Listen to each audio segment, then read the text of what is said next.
সমাজের নিরাপত্তা ও সচেতনতা বৃদ্ধির লক্ষ্যে এক মানবিক এবং দূরদর্শী পদক্ষেপ গ্রহণ করল জঙ্গিপুর জেলা পুলিশ। জেলা পুলিশ সুপার অমিত কুমার সাউয়ের নির্দেশে ও জঙ্গিপুর ফাঁড়ির তত্ত্বাবধানে সোমবার বিকেলে রঘুনাথগঞ্জ ২ নম্বর ব্লকের শেখালিপুর গ্রাম পঞ্চায়েতের কাটাখালী উচ্চ বিদ্যালয় প্রাঙ্গণে অনুষ্ঠিত হয় এক বিশেষ জনসংযোগ ও সচেতনতা শিবির। শিবিরে কিশোরী, যুবতী, গৃহবধূ থেকে শুরু করে এলাকার যুবক ও বৃদ্ধরাও স্বতঃস্ফূর্তভাবে অংশগ্রহণ করেন।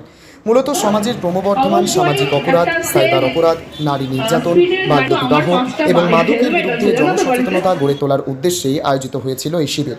আলোচনার মূল বিষয়গুলো ছিল ভালো স্পর্শ ও খারাপ স্পর্শ সম্পর্কে সচেতনতা, সাইবার অপরাধ ও নিরাপরাধ, ইন্টারনেট ব্যবহার, পক্সো আইন সম্পর্কে প্রাথমিক ধারণা, বাল্যবিবাহ প্রতিরোধে করণীয়, মাদকদ্রব্যের অপব্যবহার রোধ, সড়ক নিরাপত্তা ও ট্রাফিক বিধি। পুলিশ আধিকারিকরা সাধারণ মানুষের বোঝার সুবিধার্থে বাস্তব উদাহরণ ও সহজ ভাষায় এই বিষয়গুলি ব্যাখ্যা করেন। অংশগ্রহণকারী নারীদের মতামত শোনা ও প্রশ্নের উত্তর দেওয়া ছিল এই শিবিরের বিশেষ দিক, যা গোটা আয়োজনকে আরও প্রাণবন্ত করে তোলে। আজকের অনুষ্ঠানে উপস্থিত ছিলেন জঙ্গিপুর জেলা পুলিশের অতিরিক্ত পুলিশ সুপার মোহাম্মদ নাসিম, জঙ্গিপুর ফাঁড়ির ওসি পলাশ পাল, রঘুনাথগঞ্জ মহিলা থানার ওসি নাসনারা নওয়াজ, এসআই আশিস পোদ্দার ছাড়াও জঙ্গিপুর জেলা পুলিশের অন্যান্য পুলিশ আধিকারিকবৃন্দ। ব্যুরো রিপোর্ট, এসটিভি নিউজ, সময়ের সাথে সত্যের সন্ধানে।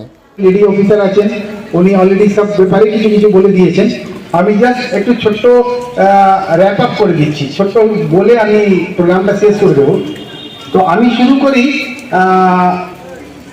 গুড টাচ ব্যাড টাচ, মানে খারাপ স্পর্শ ভালো স্পর্শ। এবার দিদি বলে দিয়েছেন যে কিছু মানুষের মানে পার্টিকুলার গার্ল চাইল্ড বাচ্চাদের কিছু প্রাইভেট পার্টস আছে যেটা ওর নিজস্ব প্রাইভেট, ওখানে কারোর এখতিয়ার নেই হাত দেওয়া। তো যেটা যদি এরকম কোনো ঘটনা হয় তাহলে আপনারা সঙ্গে সঙ্গে নিজের মা বাবাকে জানাবেন। এদিকে গার্জিয়ানরা রয়েছে, আমি একটু আপনাদেরকে একটু বলবো, আপনারা কিন্তু বাচ্চাদের সঙ্গে একটা বন্ধুত্ব রাখবেন। জেনারেলি যে ঘটনাগুলো হয়ে যাওয়ার পর বাচ্চার দুটো কারণে বলে না। আচ্ছা, কেউ একটা বলবে যে কোনো ঘটনা হয়ে গেলে বাচ্চার দুটো কারণে মা বাবাকে জানায় না, কি কি কারণ হতে পারে? এনিওয়ান? কেউ কেউ প্লিজ, হ্যাঁ বলুন। লজ্জা, এই ইম্পর্টেন্ট কথা। তো একটা হচ্ছে ভয়, হয়তো কেউ ওকে ভয় দেখিয়েছে যে মা বাবাকে বলিস না, ঠিক আছে, এ একটা কারণ হতে পারে।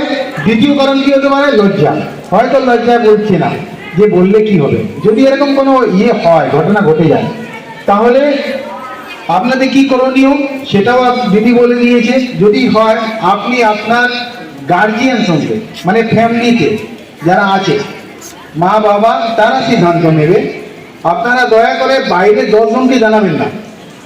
10 জনকে জানালে ওরা আবার 10 জনকে জানাবে, তো খবরটা পুরো গ্রামে ছড়িয়ে যাবে যে বাবা এরকম একটা ঘটনা ঘটেছে। তো যদি হয়, সঙ্গে সঙ্গে কি করবেন? সঙ্গে সঙ্গে আমাদের কাছে আসবেন। আমাদের কাছে আসবেন, আমরা আইনিগতভাবে যে ব্যবস্থা নেওয়া সেটা নেব। আপনারা জানেন যে ডিসেম্বর মাসে, গত বছর ডিসেম্বর মাসে একটা পক্সো কেসে আমরা পর্যন্ত অ্যাক্সিডেন্টে মারা যাচ্ছে। তাহলে কি হচ্ছে? বাড়ির বাবা মাকে সচেতন হতে হবে। 18-র নিচে একটা বাচ্চা ছেলে, তাকে কি করে বাইক ছেড়ে দিচ্ছে? তাহলে এগুলো একদমই করবেন না। আর দ্বিতীয় কথা, ছেলে মেয়েরা যতই মানে বাইনা ধরুন,